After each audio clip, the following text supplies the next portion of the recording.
Welcome back po sa Agri.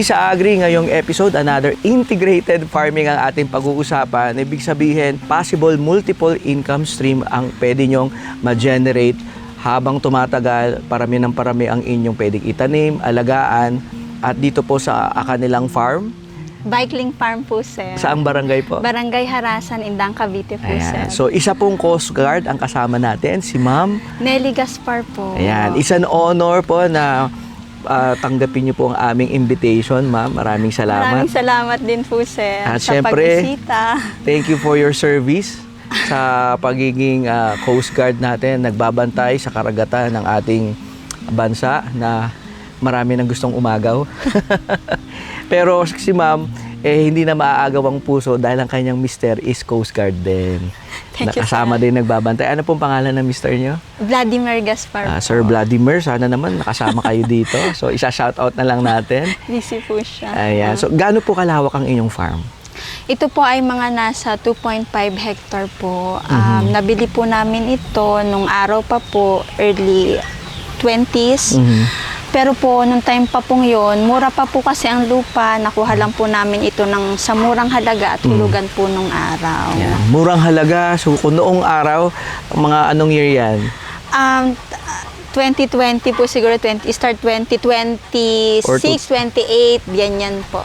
Kayo nagtanim. Oo. Wala Pero pa yung pong- na-acquire nyo, mga sa bagit mo off-cam is early 2000s. Apo.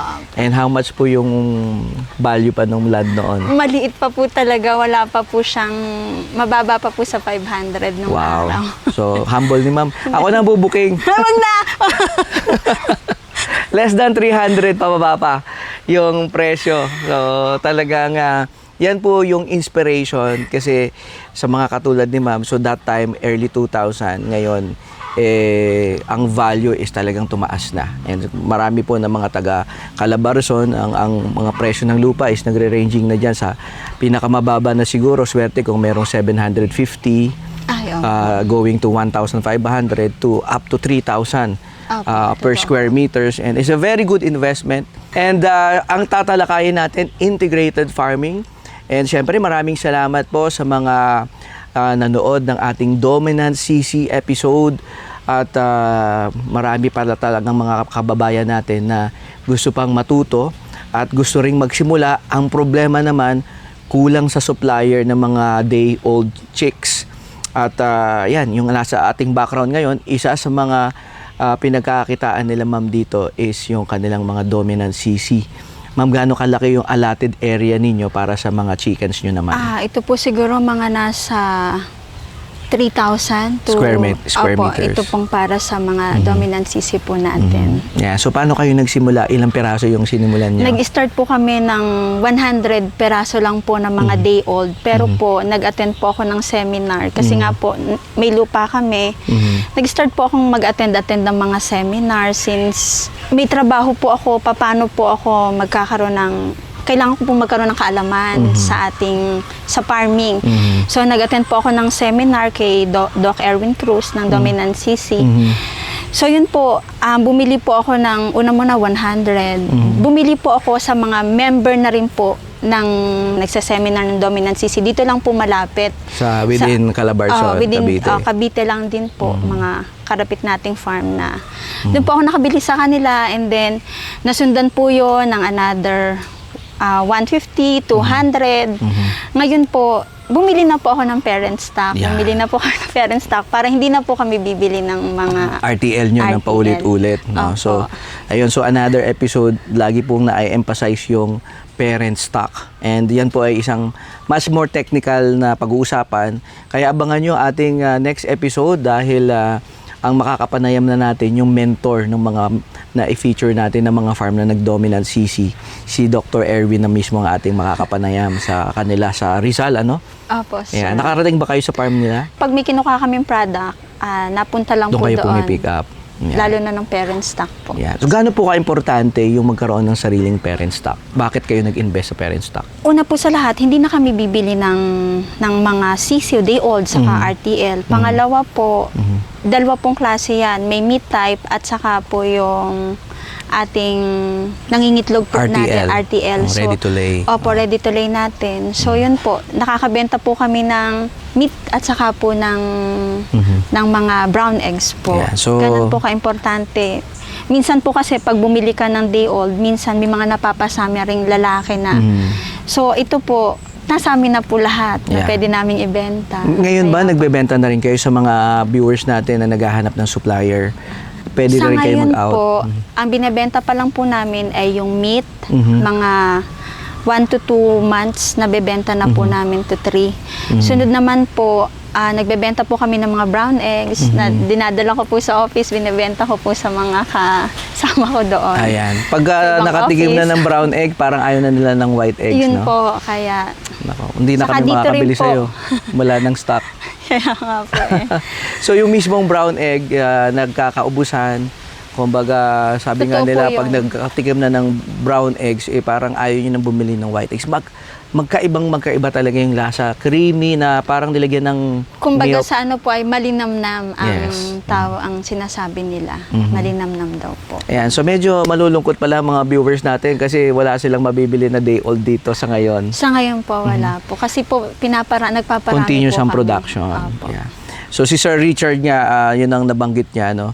Hindi siya makapag-expand ng sarili niyang farm for RTL and meat production kasi mas marami yung bumibili ng day old dahil ang kanya namang siguro goal is yung mag-roll at mag-generate muna ng revenue para to keep on expanding yung kanyang farm.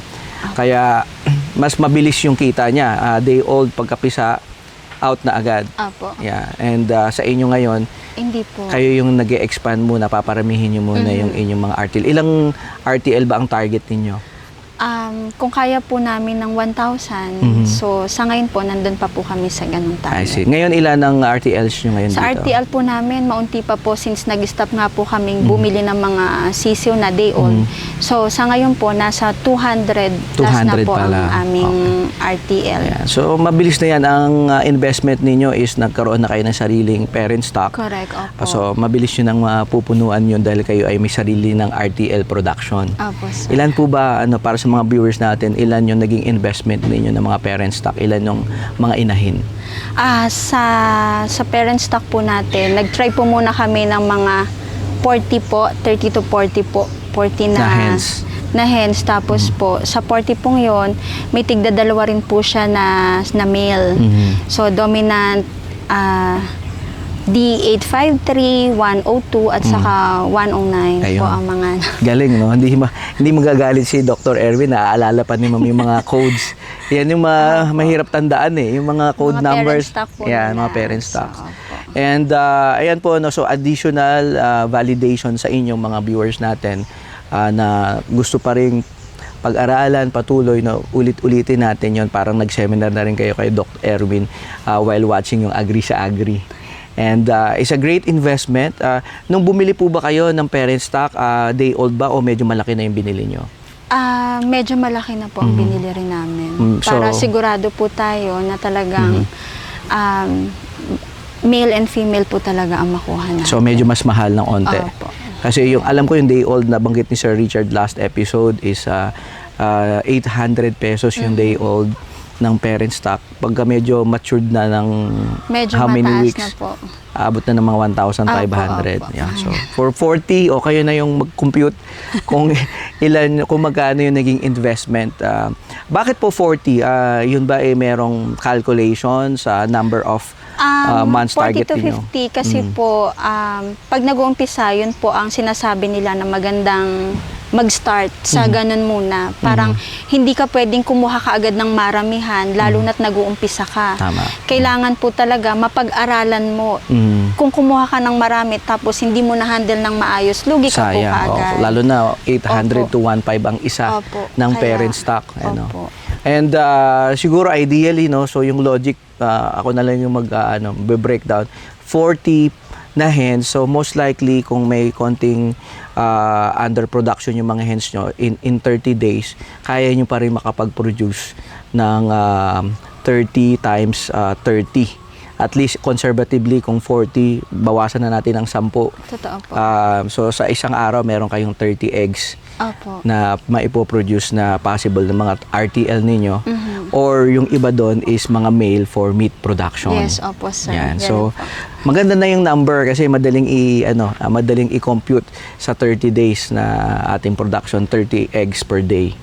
So, sila na magko-compute yan. Ayoko na i-compute kasi mas magaling kayo sa math. And yung inyong meat production ngayon is pinursun nyo na rin. So, meron na kayong parang multiple production.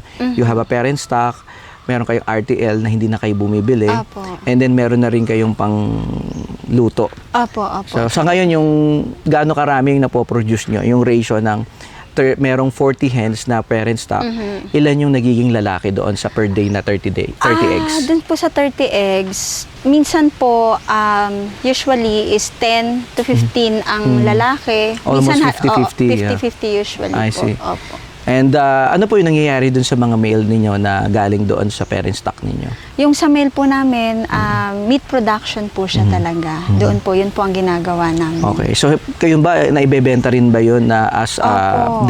day old for meat production? Hindi po. Pinapalaki po namin siya ng hanggang sa mag 1 kilo po siya. 1 kilo pataas. Tapos po pag yun na po, kinakatay na po namin, binebenta ko na rin po dito po at saka sa mga office po, sa opisina ko po. Ayan. So, Sa meron na rin trabaho. additional revenue. And currently, meron kayong nakikita nila sa cutaways ngayon sa ating farm tour is yung loob ng inyong shelter for meat production. Nasa ilang piraso po ang mga male nyo ngayon? Sa ngayon po, ang male po namin ngayon siguro po mga nasa 50 po. 50. Opo.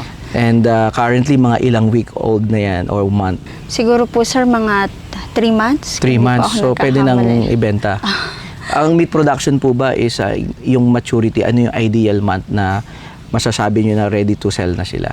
3 months po usually. 2 to 3 months po. Mabilis po silang lumaki. Tapos ang meat po nila, maganda po yung meat nila, para pong native na manok. Dati po kasi maraming native dito, tinanggal na po namin. So yan na po ang pinapangkatay din namin dito, pambenta, panglahat po. So, magkano nyo po na ibebenta ang meat nyo? 300 per kilo po. 300 per kilo at nag-a-average ng ilang kilo ang isang manok? Ina-average po namin talaga na mag 1 kilo lang po siya. So yun po. Para hindi na masyadong mahal. Kung Opo. mabigat, 600 ang Opo. isang manok. Saka ang ano rin po dito, kasi yung sa pagkain po natin. So para rin po hindi magastusan kami sa pagkain.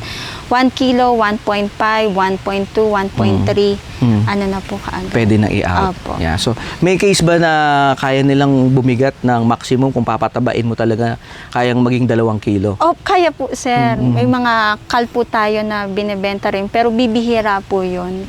Na-out naman po ka. Kayo na lang nagluluto siguro nun. Dito For po. special occasions. Opo, sir. So, ang kagandahan po ng may sariling ganitong business is pag may special occasion, may bisita at biglang ang mga fellow Coast Guard ay dumalaw dito. Ngayon na nabisto na kayo, dadalawin kayo. Marami pala silang kakataying lilitsunin dito. Nako, may gusto kayong batiin ang inyong boss? Ibibisto ko na kayo. Binabati ko po ang aking commander, Captain Carlo Paulo L. Chongson, sir. Maglitsyon po tayo dito. Good morning, sir. Bukod po sa inyong dominant CC, ano-ano po ba ang meron dito sa inyong farm para masabi natin na integrated farming? Meron po kaming kalamansian po dito, nasa 200 po ang puno. Ang nangyayari naman po dito sa kalamansi namin, ang kagandahan po sa kanila, everyday po siyang namumunga, everyday nag-harvest. So binebenta po namin dito sa mga taga rito po sa amin, the same time po, sa bayan din po, yung mga naghahanap, lalo na po yung may mga paresan, mga ganyan po, mga parang maliit na may mga bentahan ng gulay. Nakakabenta po kami ng kalamansi. Ganun din Productive po. na rin. Opo. Ngayon din po yung amin pong vanilla. Nag-start po kami ng 2020. Nag-start po kami ng pagbabanila namin. Na productive na rin ngayon. Thank you, Lord. Opo, talagang productive na po. Nakakabenta na po kami ng vanilla bean. Nakakagawa na rin po kami ng vanilla base at saka vanilla syrup. Nako, makikita ni Kapitan yung vanilla flavored vodka. Opo, sir. Halina na kayo at magbarik tayo dito. At may pulutang lechong manok at merong social na vodka na vanilla flavored from the farm. Opo, Grabe. sir. And very inspiring po, nabanggit nyo off-cam, ma'am. Nakabenta po kayo ng mga beans ninyo. Magkano per kilo nyo na ibenta? Nabenta po ang bin namin ng nasa, depende po ay yung iba po ay grade A, 19,000, 20,000.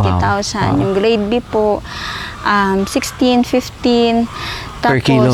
Per kilo po, 16,000. Tapos po, yung grade C naman po, yan na po yung ginagawang vanilla paste, inihahalo sa vodka para maging vanilla syrup po Or siya. any flavor? Nabanggit nyo, no, yung daughter nyo or...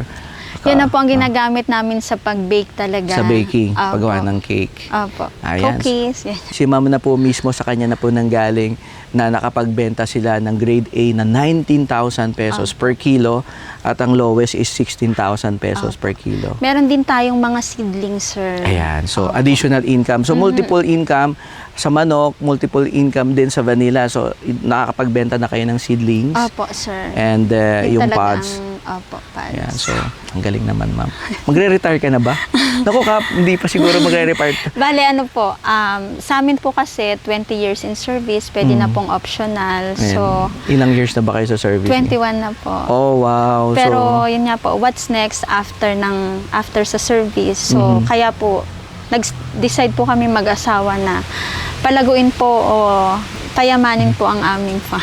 Kung Ayan. ano po ang pwede naming maitanim. And at a very young age, no, nagsimula po silang makapundar ng lupa at mag-cultivate na ng kanilang masasabing fallback. At ngayon naman, naririnig na natin yung mga paunti-unting mga blessing na nagkakaroon na ng ROI ba, yung kanilang pinagpawisan at pinag-investan, meron ng mga bunga na mo-monetize na. Ano ba ang sikreto, ma'am, sa farm? Ano yung sa katulad ninyo na nasa malayo kayo, no? Every Monday to Friday ba ang duty? Yes Or po, sir. weekend din ba nagjo-duty rin kayo? Minsan po, opo. Yeah. Sino yung namamahala dito sa May tao farm? po kami dito, kay Kuya, si Kuya rin po ang tao namin dito. May mga tao rin po kami dito na talaga pong very hands-on po. Pamilya na po namin talaga ang ano. Kaya, Gaano ka-importante, ma'am, yun na meron kayong katiwala, hindi yung katiwaldas? tulad po sa pagbabanila, ang banila po kasi talagang kailangan mo ng self-pollination. So kung wala kang tao sa pagbabanila, tas may banila ka, hindi ka rin makakaproduce ng bean. So kailangan po talaga every day, every morning ang pollination po niyan para makaproduce ka ng bean. So kung ang tao mo po ay tamad, hindi ka talaga makakaproduce. Kaya number one po talaga, o kaya naman kung wala kang tao, hands-on ka talaga. Yeah. So kailangan po ganun. And well invested din kayo sa training niya ni Kuya Nilo Opo, para opo. matutunan niya yon. Opo naman po. Kayo ba nakikibuting-ting Oo din? naman po, syempre. Kasi po, tinuruan ko rin naman po sila. Kayo yung mismong unang nag-aral muna Opo. tapos pinas nyo na yung knowledge. Okay, opo. Yeah. So far sa 2.5 or more or less Opo. hectare, ilan po ang staff nyo dito na nagsusupport sa inyo? Bali po, meron po kaming 2. Tapos minsan po, 3, depende po sa gagawin. Yun po. Ayan, yan po, inspiring, no? Kaya palang i-manage yung mga ganitong klaseng business pag farming. May alagang manok, merong tayong vanilla. 2 tao kaya pa, manageable pa sa ngayon. Manageable po kasi po, for example, morning magbabanila, magpapastol pa ng kambing. Oh, may kambing pa kayo. Tapos, babalik po dito, maintenance naman po, yung isa naman po magpapakain ng mga manok, mag-aalaga. So, ganun po, daily routine po nila. Tapos, minsan po, pag may kailangan lang po magpatabas, magpalinis, nag-a-add po kami ng tao. Additional na tao. Opo. Yan. So, ang galing, ano? So, nabanggit na ni Ma'am, mayroon pa silang kambing. Anong klaseng kambing? Native o Mix na po yun bower hybrid po. na, Opo. mga bowers? So, Opo. ilan naman ang kambing ninyo ngayon? Dati po, tumataas siya. Kaya lang po, may mga bumibili sa amin ng bata, may bumibili sa amin ng mga pangkatay na. So, ngayon po mga nasa 18 to 20 po sila. Yan. So, yan ba pwedeng lutuin din pag dumalaw yung mga tropa? Ang dami yung lulutuin dito. Oh. May pulutan na kayo lechong manok at syempre kalderetang kambing. Ano bang sikat na luto sa Cavite o Batangas Sinampalukan. Sinampalukang kambing. Ayan, so baka tanghalian natin na tayo. Joke lang. And ayan po, so very inspiring dahil bibilangin natin, mayroong dominant CC. Sa dominant CC, mayroon kayong possible 3 to 5 multiple income stream din sa pag-aalaga ng manok na ito. At yan ay natin natalakay na, and then meron tayong calamansi, 200 pieces, o 200 na puno na productive na rin, nagge-generate na rin ng revenue, at yung kanilang vanilla ngayon na meron namang kambing. So, 4 na, ma'am. Yun yung dapat matutunan ng mga ating mga viewers, no, na mga may sariling lupa, na hindi lang dapat isa or dalawa. Pag-aralan natin ang multiple income ninyo na at least merong pangbayad ng kuryente sa calamansi, may pangbayad naman ng internet na napakamahal na rin ng internet ngayon. Galing sa vanilla siguro, sobra-sobra na po. The entire year, yung vanilla na siguro magbabayad. Ano po yung parang may share nyo sa mga viewers natin as a message na matutunan ng mga Pilipino ngayon na may lupa na magkaroon ng integrated farm? Una po sa lahat, kailangan meron silang seminar. Yun po talaga. Kailangan po meron silang kaalaman. Makakuha sila ng tamang tao na magbabantay kung hindi sila hands-on. At saka, maging, yung puso mo po dapat, mahal mo yung ginagawa mo, or parang nabivision mo kung anong gusto mo mangyari sa gusto mo, kung ano yung parang, kung anong gusto mo mangyari sa buhay mo, kailangan inuunti-unti mo yung gawin. Hindi po yun nakukuha ng biglaan, unti-unti po.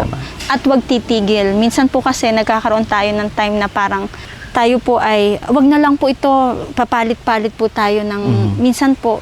Pero wag po tayong titigil. Masusumpungan po natin kung ano man po yung ibinibigay po sa atin ni Lord. So pag medyo natalo ng onte, pero tama naman yung pag-aaral ninyo at talagang part na ata yan na medyo mamamatayin kayo ng manok o ng kambing, o yung inyong mga pananim o yung vanilla, nasasayang yung mga bulaklak, hindi na pollinate.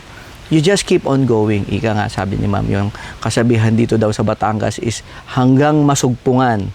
Hanggang matisod mo yung tamang bukal para mag-overflow yung ating abundance. And yan po ay pinag-uumpisahan ng pagpupursigi, sipag at tiyaga.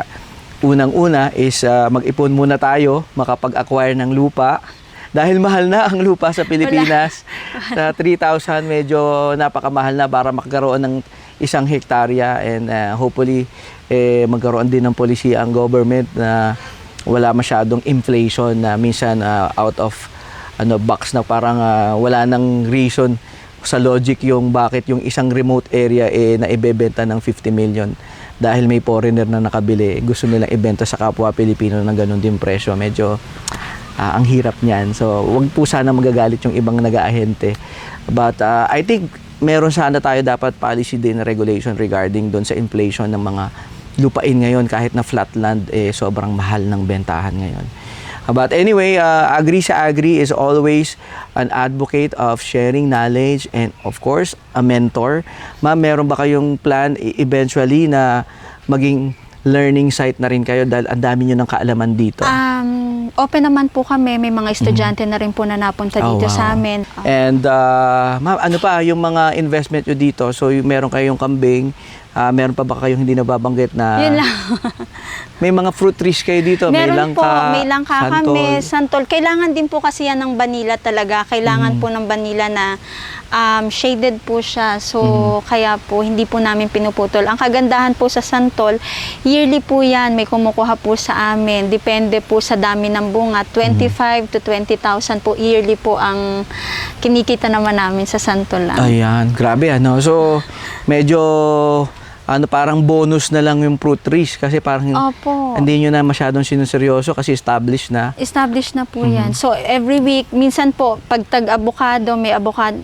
May avocados rin kayo. Opo, pero nandyan po sa vanilla po, nakalagay. Naka-spread out. Opo, so, yun po. What's next sa inyong farm? Sa ngayon po, mag-focus po muna kami sa aming pagbabanila talaga. Yun po ang number 1 naming pinararami.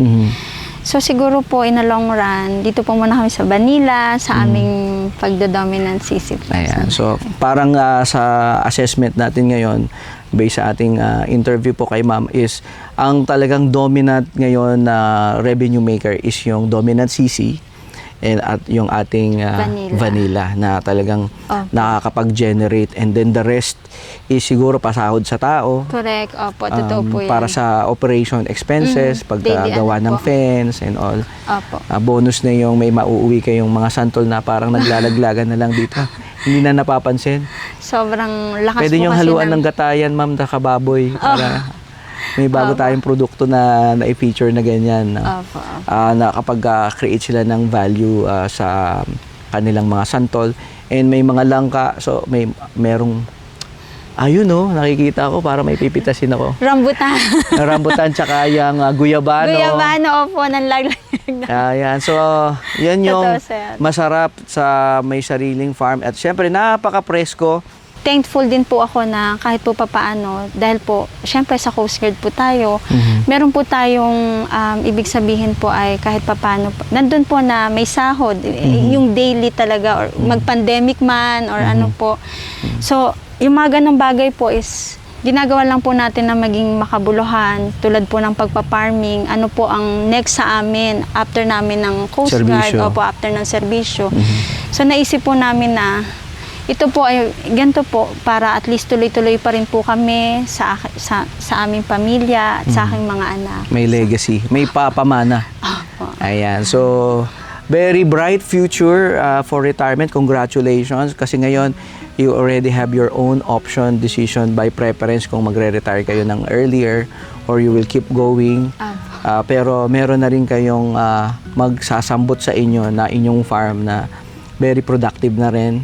So, integrated farming, another opportunity para sa atin na matutunan at ma-inspire na wag po nating sayangin ang mga espasyo ng inyong lupa. Keep on rolling, lalong-lalo na kung kayo ay may mga trabaho pa at maganda ang income, meron kayong pang patuloy na mag-roll ng business, mag-expand ng mag-expand hanggang sa masasabi nyo na okay, magre-retire na ako at hihintayin ko na lang malaglag yung bunga ng santol. Kinakain ba ng manok? Opo, pero usually bibihira po. Bihira. So, yung mga nalalaglag dito pwede na ipakain or wag nyo na lang hintayin malaglag, ibenta pa rin natin yan. Or ibigay nyo na lang sa akin pag bumisita ako. Agree ba kayo sa agree? Agree po. Approve. Don't forget to like and subscribe.